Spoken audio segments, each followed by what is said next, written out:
बस बहुत खेल लिया मेरे जज्बात के साथ, अब तो उसे मैं नहीं छोड़ूंगा। तलाक चाहिए ना, अभी दूंगा तलाक। जवार ने गुस्से से अनाया को फ़ोन लगाया। अनाया, अभी के अभी इस पते पर पहुंचो, मैं कोई बकवास नहीं सुनूंगा। जवार ने गुस्से से कहते हुए फ़ोन बंद कर दिया। दूसरी तरफ अनाया, जो इतनी खुश थी जवार के इस तरह के मैसेज पर, बहुत परेशान हो गई। वो हवेली वापस जा रही थी कि उसने गाड़ी जवार के बताए हुए रास्ते पर डाल दी। जूनिया, जो कि अनाया का पीछा कर रही थी, उसने भी अनाया के उसी तरह गाड़ी मोड़ने पर अपनी गाड़ी मोड़कर उसके पीछे लगा दी। जवार गुस्से से इधर उधर टहल रहा था। 10 मिनट में अनाया गाड़ी समेत वहां पहुंची और भागकर जवार के पास आई। क्या हुआ जवार, आप इतने गुस्से में क्यों हैं? अनाया जवार को इतने गुस्से में देखकर बोली, वाह अनाया सुलेमान, वाह, मानना पड़ेगा, एक नंबर की एक्टर हो तुम इस कमीने के साथ मिलकर अयाशियां करती फिरो और मुझे गुस्सा भी ना आए। जवार गुस्से से चिल्लाया। क्या हो गया है जवार, ऐसा क्यों बोल रहे हो?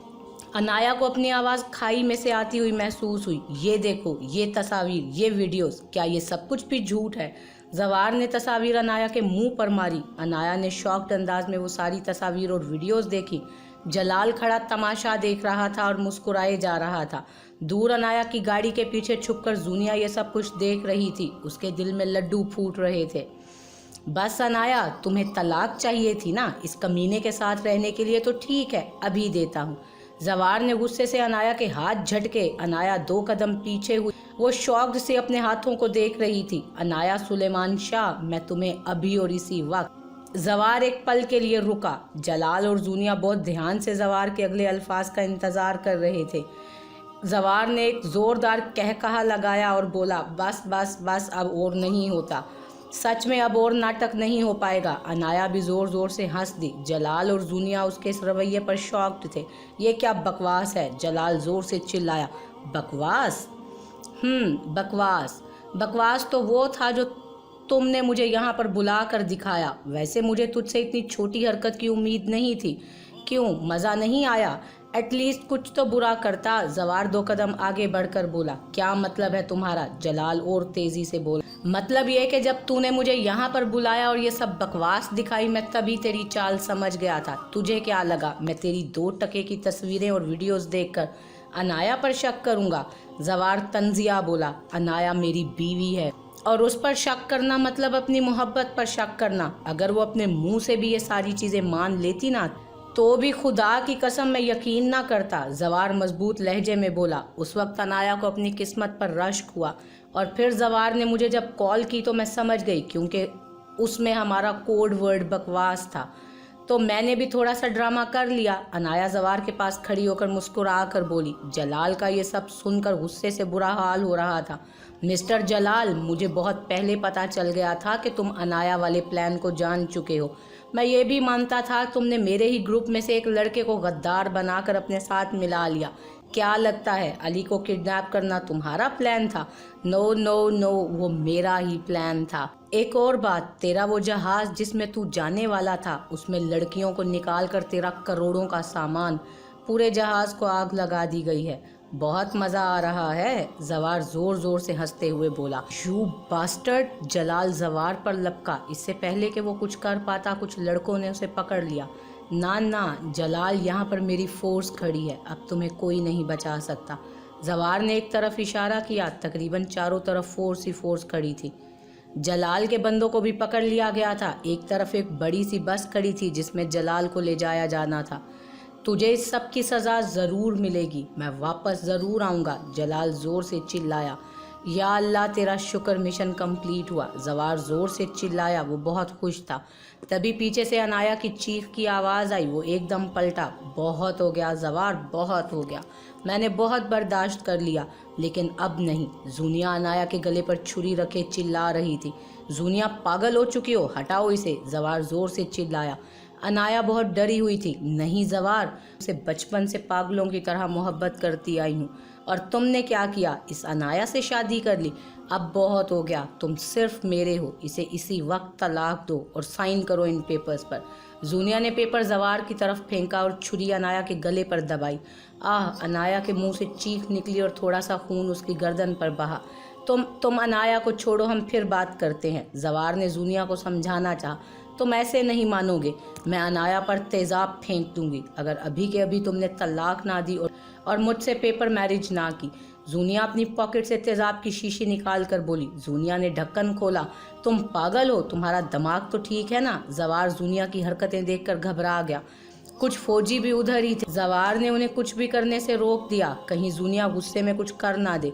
ठीक है, मैं साइन करता हूँ, जवार पेपर पकड़ते हुए बोला। पेन। जूनिया खुश हो गई और उसकी छुरी पर ढील कुछ कम हुई। तुम्हें ये करना होगा अनाया, थोड़ा सा दर्द होगा पर यह करना होगा। अनाया कुछ सोच रही थी। जब उसने जूनिया का ध्यान बंटते हुए देखा तो उसने एक हाथ से अपनी गर्दन पर रखे हुए जूनिया के हाथ को पकड़ा और अपना कराटे का एक मूव इस्तेमाल करते हुए जूनिया के पेट के अहम हिस्से में कोहनी मारी, जिससे जूनिया का बैलेंस बिगड़ा और तेज़ाब की बोतल में से थोड़ा सा तेज़ाब अनाया के बाजू पर गिरा और बाकी सारा जूनिया के ऊपर। ये सारा काम 10 सेकंड में हो गया। अनाया एकदम दूर हुई, वो लड़खड़ाई। जवार ने उसे आकर पकड़ा और गिरने से वो बच गई।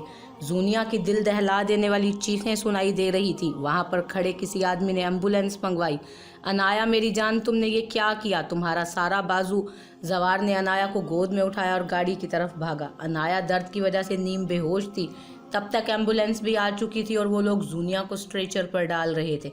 जवार ने गाड़ी को भगाया और अस्पताल ले आया। जवार अनाया को लेकर अस्पताल पहुंचा। जूनिया को एम्बुलेंस के जरिए लाया गया। इस वक्त वो बहुत बेचैन सा कॉरिडोर में चक्कर लगा रहा था। सब बड़े अस्पताल में पहुंच चुके थे। हाय मेरे अल्लाह, मेरी मासूम सी बच्ची कहाँ है? उसे क्या हुआ? जुनैरा बेगम रोते पीटते हुए कॉरिडोर में दाखिल हुई। जवार बेटा क्या हुआ? हमारी दोनों बच्चियां अस्पताल में क्यों दाखिल हैं? फारूक साहब ने जवार से बाबा, वो जवार अभी बोलने ही वाला था कि डॉक्टर बाहर निकले और सब उनकी तरफ बढ़ गए। डॉक्टर साहब मेरी बच्ची कैसी है? जुनैरा बेगम ने रोते हुए डॉक्टर से पूछा। देखें मिस्टर जवार ने यहाँ पर 2 पेशेंट दाखिल करवाए हैं, दोनों के ऊपर तेज़ाब गिरा है। मिस अनाया के सिर्फ बाजू और पाँव पर थोड़ा सा गिरा है। हमने सारी मेडिकेशन कर दिया और वो होश में है, आप मिल सकते हो। जवार ने सुकून का सांस लिया। मगर मिस जूनिया की लेफ्ट साइड पर तेज़ाब गिरा था। उनका पूरा बाजू, एक टांग और आधा मुंह खराब हो चुका है। उनकी कंडीशन सीरियस है। अगले 24 घंटे बहुत मुश्किल हैं, आप सब दुआ करें। डॉक्टर ने सारी तफसील बताई। जुनैरा बेगम एकदम लड़खड़ाई। एक और बात मिस्टर जवार, आपका बच्चा बिल्कुल ठीक है, अल्लाह का शुक्र है कि तेज़ाब किसी बुरी जगह पर नहीं गिरा। डॉक्टर जवार को बताकर चला गया। जवार एक पल भी ज़ाया किए बगैर कमरे में दाखिल हुआ। अनाया आंखें खोले छत को देख रही थी। उसका जख्मी हाथ पेट पर था और दूसरे हाथ पर ड्रिप लगी हुई थी। मेरी जान, अल्लाह का शुक्र है कि तुम बिल्कुल ठीक हो। जवार बेड के करीब जाकर बोला और अनाया के चेहरे को थाम कर उसके माथे पर बोसा दिया। एक आंसू निकलकर अनाया के गाल पर गिरा। जवार ने उसे गले से लगा लिया। मैं ठीक हूँ जवार, रिलैक्स। अनाया ने जवार के चेहरे को एक हाथ में पकड़ा। अगर तुम्हें कुछ हो जाता तो मैं भी खुद को कभी माफ़ ना कर पाता। मेरे होते हुए भी मैं तुम्हें इन तकलीफ और चोट से नहीं बचा सका।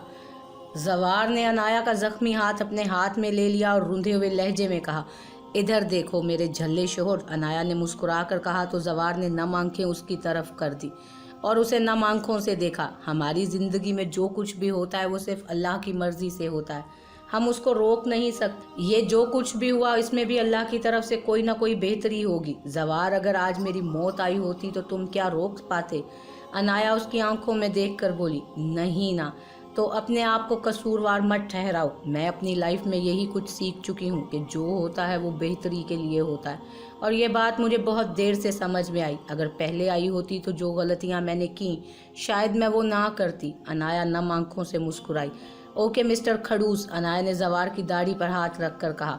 जवार होले से मुस्कुरा दिया। एकदम उसकी आंखें चमकी। शुक्रिया मुझे इतनी अच्छी न्यूज़ सुनाने के लिए। जवार ने अनाया के पेट पर हाथ रखा और माथे पर बोसा देते हुए बोला। उसकी पलकें झुक गईं। आपको किसने बताया? अनाया की आवाज़ में लर्जिश थी। क्या तुम्हें पहले से पता था? जवार ने हैरानगी से पूछा।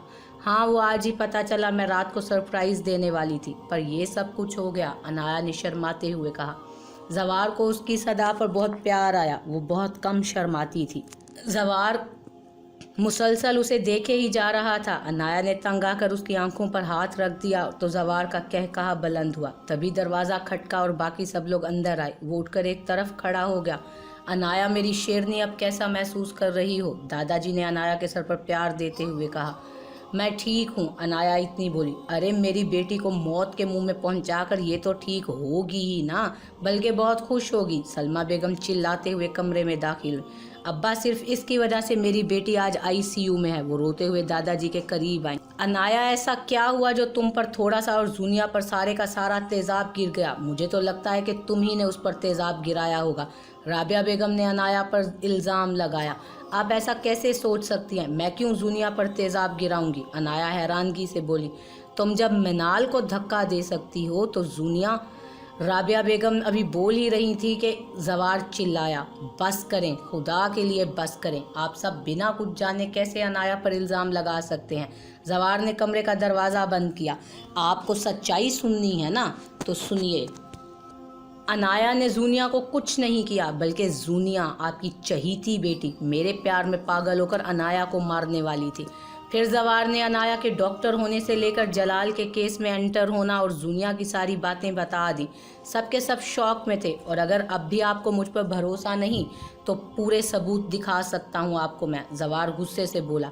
जुनैरा बेगम लड़खड़ा गईं। सलमा बेगम ने उन्हें कुर्सी पर बिठाया। ये सब जूनिया के बाप और भाई ने भी सुन लिया था।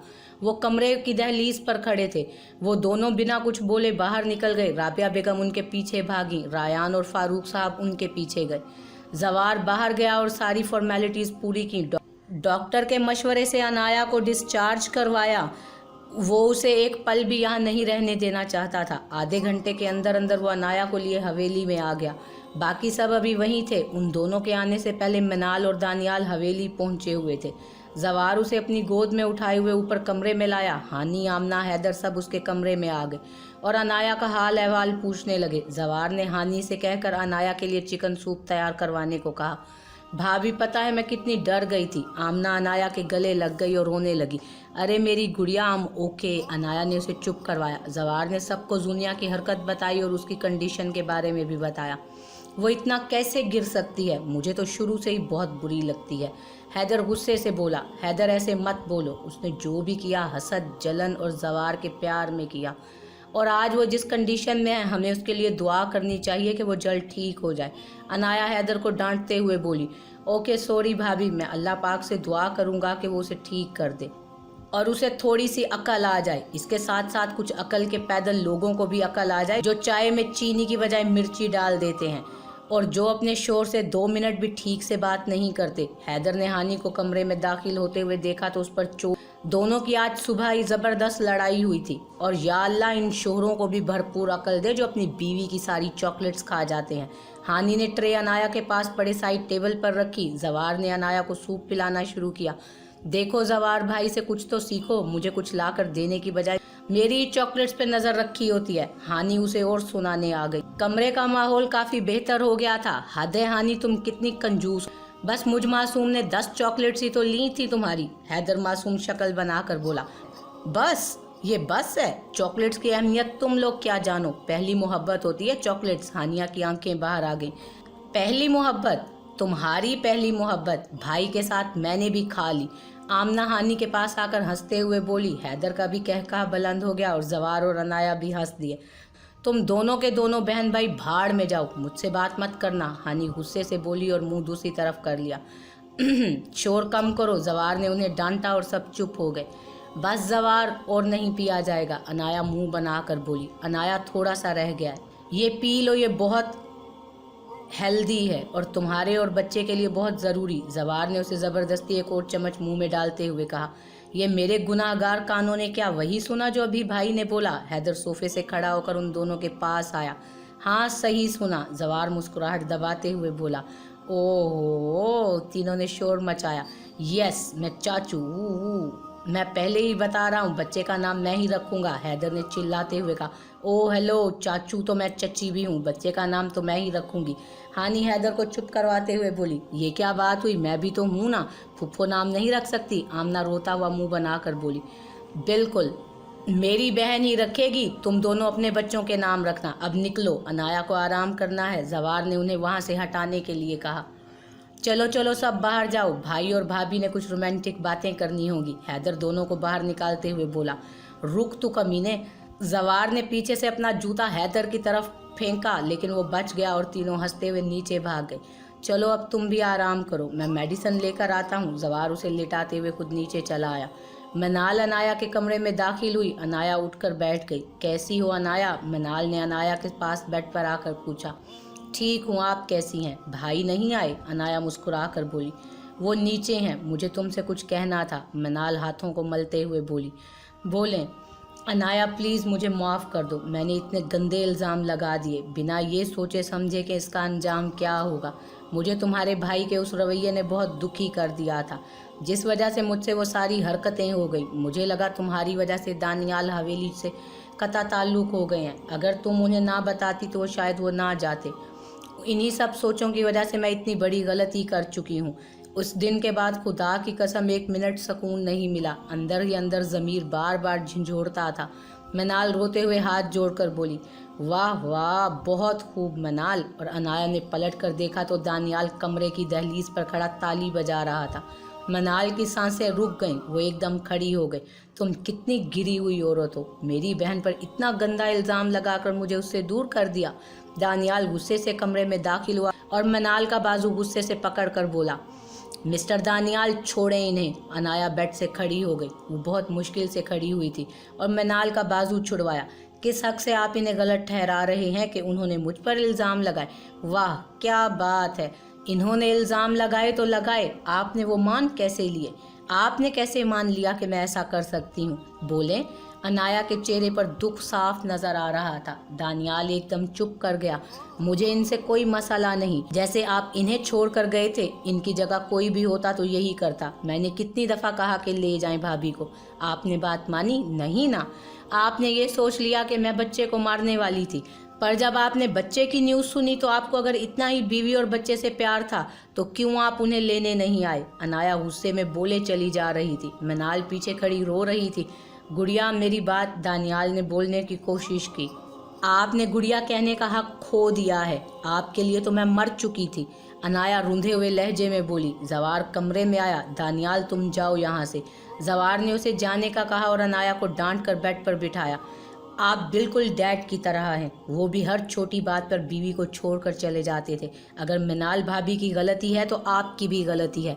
अनाया कहते हुए कंबल अपने मुंह पर ले गई। दानियाल कमरे से बाहर निकल गया। मनाल भी निकल गई। अनाया, जवार ने उसे अपने गले से लगा लिया और वो उसके गले लगकर रो पड़ी। रात को सब हवेली वापस आ गए। जूनिया को शहर के अस्पताल में शिफ्ट कर दिया गया था और अब वो खतरे से बाहर थी। दानियाल हवेली में ही था। वो रात 2 बजे कमरे में दाखिल हुआ। मिनाल वॉशरूम से बाहर निकली। उसे एकदम चक्कर आया तो दानियाल ने आगे बढ़कर उसे थाम लिया और बेड पर लिटाया। दानियाल प्लीज़ मेरी ज़िंदगी की आखिरी गलती समझकर माफ़ कर दें, मैं बहुत शर्मिंदा हूँ, प्लीज़ मुझे छोड़िएगा मत। अगर आपने इस दफ़ा मुझे छोड़ दिया तो खुदा की कसम मेरी सांसें बंद हो जाएंगी। मिनाल रोती हुई दानियाल के पैरों में बैठ गई। वो कांप रही थी जैसे उसे बुखार हो। पागल हो? दानियाल ने उसे बाजुओं से पकड़कर साथ बिठाया और गले से लगा लिया। वो बहुत ज़्यादा रोई। दानियाल डर गया कि कहीं उसे कुछ हो ही ना जाए। चुप मेरी जान, आई एम सॉरी, मुझे मेरे हर बर्ताव के लिए माफ़ कर दो। तुम जानती हो मैं तुम्हारे बगैर रहने का तस्वुर भी नहीं कर सकता। इस सब में मेरी गलती थी, मुझे अपने प्यार पर शर्त नहीं रखनी चाहिए थी। दानियाल उसे चुप करवाते हुए बोला। मिनाल थोड़ा सा चुप हुई। सारी पुरानी बातें भुलाकर नई शुरुआत करते हैं। वैसे भी बहुत हो गई ये शिकायतें। दानियाल मिनाल के माथे पर बोसा देते हुए बोला। मिनाल के अंदर तक सुकून उतरा। अनाया, वो आपसे बहुत नाराज़ है, मिनाल ने सर उठाकर कहा। अपनी गुड़िया को मनाना मेरे बाएं हाथ का खेल है, दानियाल मुस्कुरा कर बोला। 1 हफ्ता गुजर चुका था, अब सब कुछ नॉर्मल हो चुका था। अनाया सबके साथ मिलकर रहती, हर वक्त खुश रहती। जवार उसका बहुत ख्याल रखता। उसकी पोस्टिंग का लेटर आ गया था। बलूचिस्तान पोस्टिंग हो रही थी। जवार का प्लान अनाया को साथ लेकर जाने का था, वो भी वहीं काम कर सकती थी। जूनिया अभी अस्पताल में थी। वो जब भी अपने आप को शीशे में देखती चीखें मारना शुरू कर देती। अनाया अभी भी दानियाल से बात नहीं कर रही थी। उसे मनाने के लिए दानियाल ने आज सबको शहर अपने घर दावत पर बुलाया था।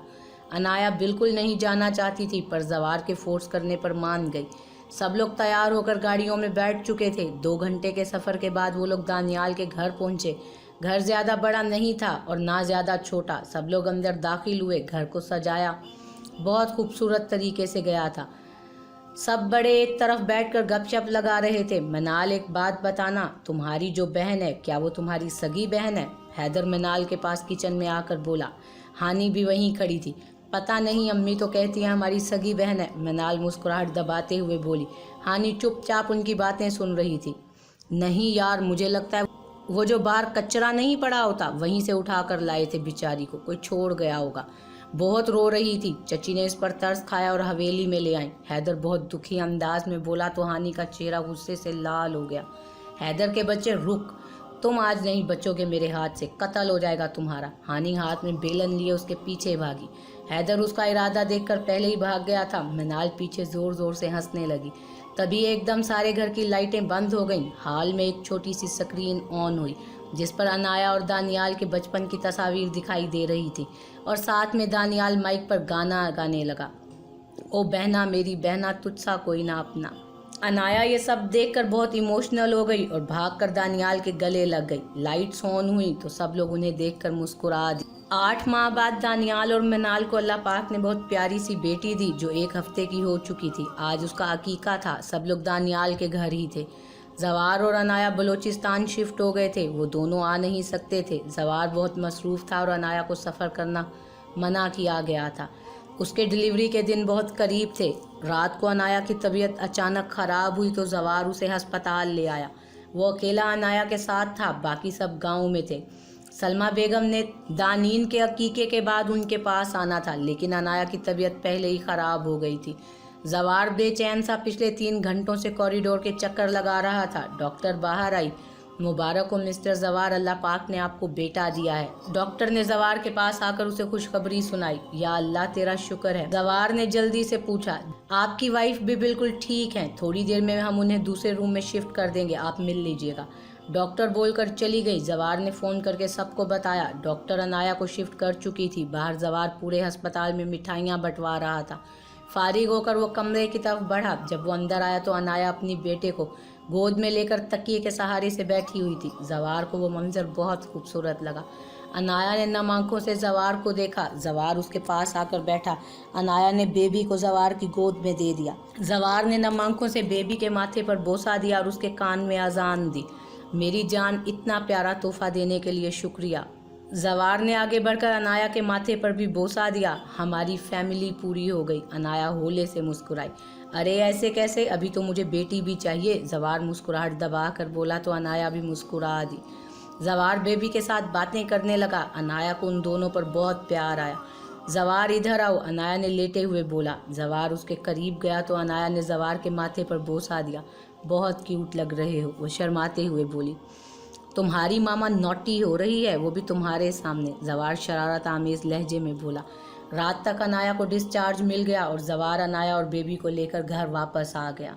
अगले हफ्ते के दिन तीनों गांव आने के लिए रवाना हो गए। हवेली में सब न्यू बेबी से मिलने के लिए बहुत एक्साइटेड थे। हैदर ने सबसे ज़्यादा काम किया। हवेली को बैलून से सजाया। सलमा बेगम और शाजिया बेगम ने मिलकर बहुत से खाने बनाए। सुलेमान साहब सादिया बेगम के साथ कल ही पाकिस्तान वापस आ गए थे। जवार ने गाड़ी हवेली में दाखिल की। एक बाजू में बेबी पकड़े और दूसरा बाजू अनाया के गिर्द लपेटे वो अंदर की तरफ बढ़ा। अभी वो दाखिली दरवाजे के करीब ही पहुंचे थे कि सब लड़कियों ने उन पर फूलों की बरसात की।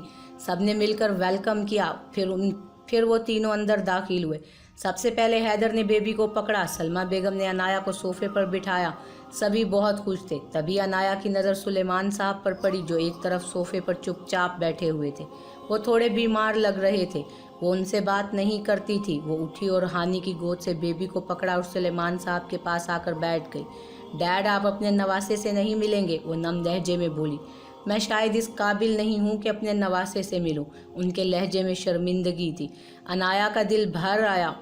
जवार सामने बैठा सब देख रहा था। वो उन दोनों के दरमियान नहीं आना चाहता था। डैड, जो हो गया उसको भूल जाएं। आपने जो मामा के साथ किया वो आपका और उनका मामला है। आपने मेरे और भाई के साथ जो नाइंसाफ़ी की उसको भी भूल जाएं और बस छोड़ दें इन सब बातों को। अपनी बेटी की इतनी बड़ी खुशी में शामिल हो जाएं। अनाया नम आंखों से बोली, तुम बिल्कुल अपनी माँ जैसी हो। सुलेमान साहब ने बिना इंतज़ार किए अनाया को अपने सीने से लगा लिया। अनाया ने बेबी को उनकी गोद में दिया। सुलेमान साहब ने बेबी को बहुत प्यार किया। भाई, आप हैदर भाई को समझा दो, मैं इनसे बहुत नाराज़ हो जाऊंगी अगर इन्होंने मुझे बेबी का नाम ना रखने दिया। आमना रोते हुए जवार के पास आई। देख आमना, तुमने हर दफ़ा इकलौती बहन होने का नाजायज़ फ़ायदा उठाया। पर इस बार नहीं। हैदर गुस्से से उन दोनों के पास आकर बोला, बस मैंने बोल दिया, जो नाम मैंने सोचा है मैं वही रखूंगी। आमना आंसू साफ करते हुए बोली, चलो बताओ क्या नाम रखा है। मैंने सोचा है कि मैं उसका नाम वजदान रखूंगी। आमना मुस्कुराते हुए बोली, चलो सब सुन लो, जो मेरी बहन ने नाम चुना है वही रखा जाएगा। तो आज से हमारे बेटे का नाम वजदान रखा जाता है। जवार ने ऊंची आवाज़ में सबको बताया। Yes yes. आमना खुशी से उछल पड़ी और अनाया के पास चली गई। क्या भाई, हद है, कभी मेरा भी साथ दे दिया करो। हैदर जवार के साथ सोफे पर बैठकर बोला, क्या हो गया है हैदर, वो बच्ची है, उसका इतना दिल था नाम रखने का, तो तू अपने बच्चों के नाम खुद रख लेना। जवार ने उसके कंधे पर हाथ मारकर कहा, यहाँ निकाल करके भूल गए हैं आप लोग, बच्चों की बातें कर रहे हैं। हैदर मुंह बनाकर बोला, चुप, बेशरम हो जाएगी रुखसती भी, क्यों इतना उतावला हो रहा है। चल उठ, हकीके की तैयारियां देख लें, वक्त थोड़ा है। दोनों उठकर बाहर चले गए। बाकी सब अनाया और बेबी के पास ही रुक गए। अकीके का फंक्शन खूबसूरती से हुआ। अनाया थक चुकी थी, वो ऊपर कमरे में आकर लेट गई। वजदान नीचे हानिया के पास था। रात के 9 बज चुके थे। जवार चाय के 2 कप लिए ऊपर कमरे में आया। अनाया अभी सोई नहीं थी। आओ बालकनी में चलते हैं। जवार ने अनाया का बाजू पकड़कर उसे खड़ा किया। दोनों बालकनी में खड़े चाय पीने लगे। सब कुछ कितना खूबसूरत है ना। अनाया बाहर की तरफ देखकर बोली, बहुत, जब से तुम मेरी ज़िंदगी में आई हो सब कुछ बहुत प्यारा लगता है। जवार अनाया की तरफ देखकर बोला, आपको पता है जब मैं यहाँ आई थी मैं बहुत बेसुकून रहती थी। हर वक्त मम्मा के कातिलों का पता लगाने में मेरा दिमाग लगा रहता था। ऊपर से सबसे नाराज़गी, बहुत कुछ मेरे दिमाग को बेसुकून कर देता था। अनाया चाय का सिप लेकर बोली। जवार ने बहुत प्यार से उसे देखा। मुझे अपनी ज़िंदगी में कभी भी ऐसा महसूस नहीं हुआ कि मैं अपने घर में महफूज हूँ, लेकिन आपके साथ मुझे दुश्मन के सामने भी डर नहीं लगता था। अनाया उसकी तरफ देखकर बोली तो वो मुस्कुरा। जिंदगी बहुत जल्द नए मोड़ ले लेती है। पहले मेरी लाइफ में बस काम काम ही था, पर जब से तुम आई मुझे अपनी ज़िंदगी खूबसूरत लगने लगी। तुम्हारा मुझसे लड़ाई करना, मुझसे हर बात पर बहस करके हमेशा अपनी बात मनवाना, और अब वजदान का हमारी ज़िंदगी में आना, ऐसा लगता है सब मिल गया। जवार ने अनाया को अपने साथ लगाते हुए कहा। कुछ देर दोनों खामोश रहे। अनाया, एक वादा करोगी? जवार ने होले से कहा। कैसा वादा? उसने अगर कल को मुझे कुछ हो गया तो तुम सबको संभालोगी। जवार आहिस्ता आवाज में बोला। तुम ऐसा क्यों बोल रहे हो, कुछ परेशानी है क्या?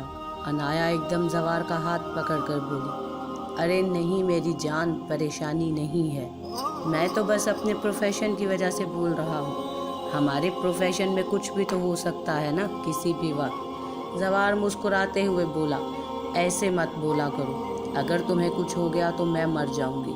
अनाया नम आंखों से बोली। जवार ने उसके गिर्द अपने बाजुओं का हल्का तंग कर दिया और दूर आसमान की तरफ देखकर खुदा का शुक्र अदा करते हुए नम आंखों को साफ करने लगा।